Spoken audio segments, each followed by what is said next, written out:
Flix with the Hicks, where we tell you about the movies. We tell you if they're great or if they really stink.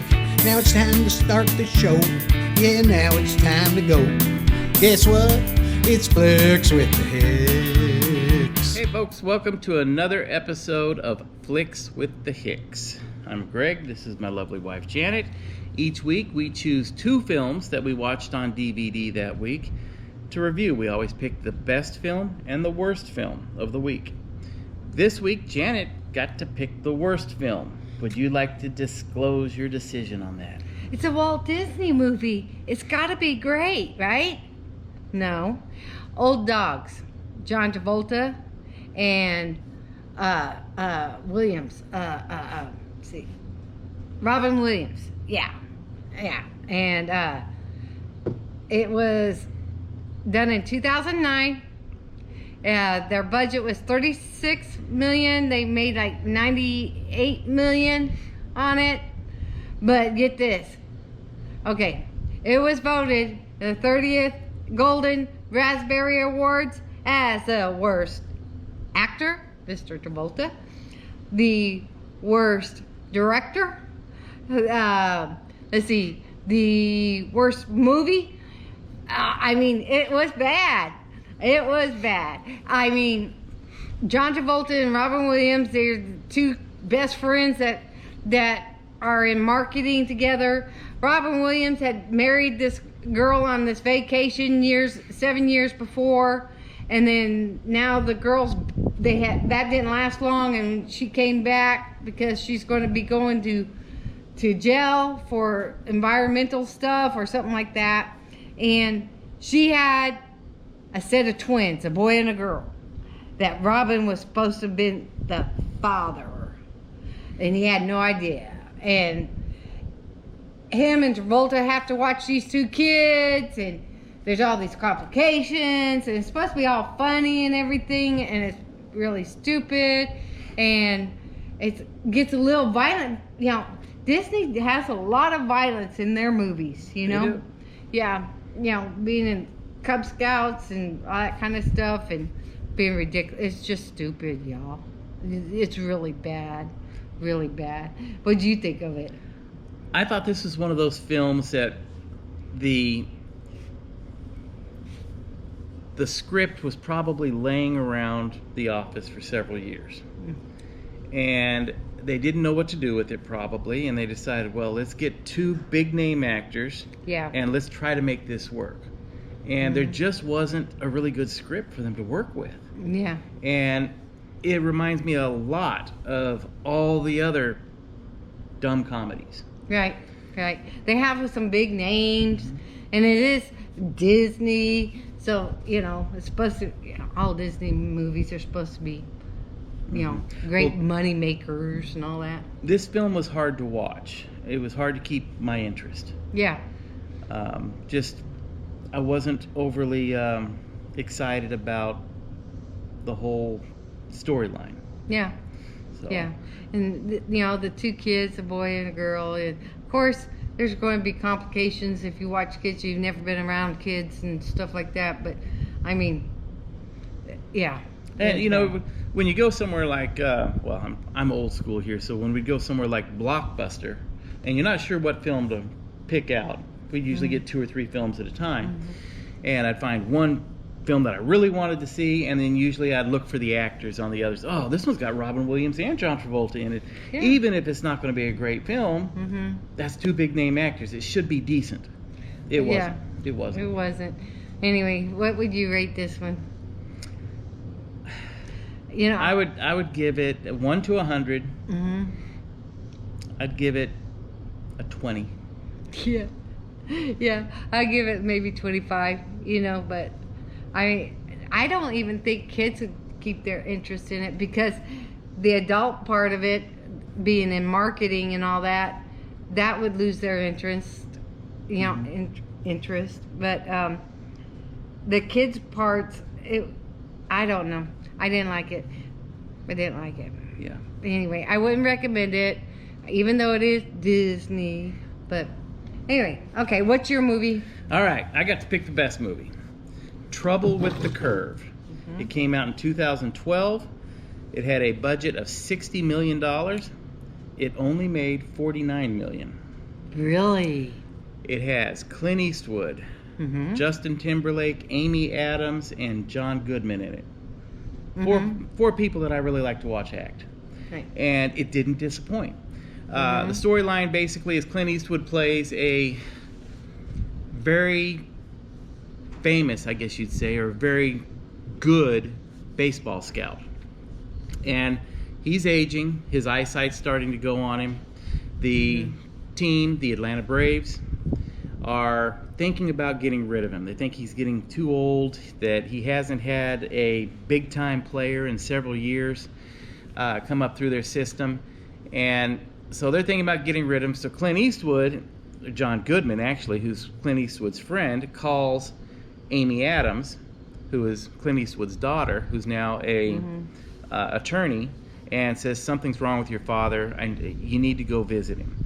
And so she ends up coming down to visit him, and they don't have a good relationship.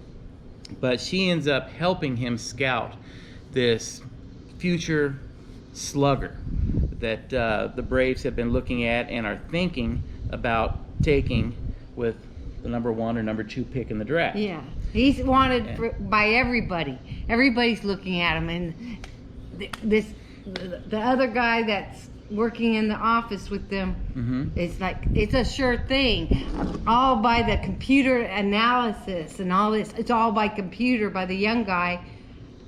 Clint Eastwood is old school and actually knows what's going on because he's watching one-on-one, watching old school way, not doing the computer analogies and doing all that.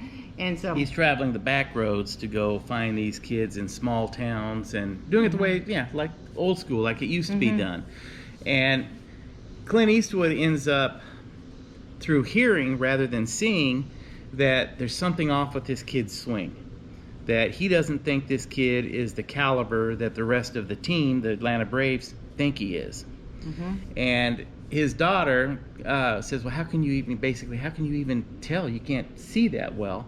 And he said, I can tell by the sound. And so she watches this kid real closely, and she realizes it too. She grew up watching all this stuff with him as a kid, on and off through the years. And traveling with him. With him and stuff. From town to town. And they're working on their relationship during all this. And they have their little arguments and stuff, which makes sense. Yeah. I really liked how they handled the script like that. I did too. And Justin Timberlake was really good in this film. Yeah, he was. He played another scout from an opposing team that was scouting the same kid. And a kind of a love interest evolved between Justin Timberlake and Amy Adams. Amy Adams is fantastic. Yeah, I like her and everything. Yeah. But needless to say, they have problems trusting each other because they know they're both going after they're both scouting this same slugger. And really a good story. There was some parts of the film that were a little bit slow. And this film did not get particularly high ratings. But I loved it. Of course, I like everything that Clint Eastwood's in. And you're a baseball guy. He went to college on baseball, but he could understand what the scouting issues were, what the player issues were, and what sacrifices the people that travel around to scout have to do and what they look for. So he had a personal interest in it, but I enjoyed it too. I like Clint Eastwood. He has that character all the time, but the story was good. And it wasn't all about baseball. No. So I liked the story. I really liked the acting in it. And John Goodman was really good. Yeah, and he was good. As far as the scouting aspect of the movie, I found that to be very realistic. Did you? When I was in high school as a junior and senior, I was a pitcher. And there were numerous times in games that I would take the mound and I'd look at the catcher, and behind the catcher in the stands, you'd have 4 or 5 scouts with radar guns aimed at you. And, it didn't bother me so much after the first time. The first time it scared me. The first time I thought, oh, these guys want to know how hard I throw. But once you face those cameras or those speed guns once or twice, you can kind of put it out of your mind. But the scenario and the way the scouts interacted with each other in the stands was very much like what I went through in high school. Oh yeah. And Okay. it was so it brought back memories to me, and I love seeing that aspect of the game. Most of the baseball stories that you see take place in the major leagues, and you see the players playing other professional teams, but you really don't get that background of where they came from. And this was a good film. I thought it was very Yeah, good. I thought so too. Anyhow, 0 to 100, I would give this film. Don't say what I'm gonna say. You always do that. I would give this film an 83. I was gonna say 80. So yeah, but I enjoyed it, and I wouldn't mind keeping this one to watch again. You know, there's some that, but I like Clint Eastwood, and I was really surprised this was as good as it was. I'm surprised it didn't make any money.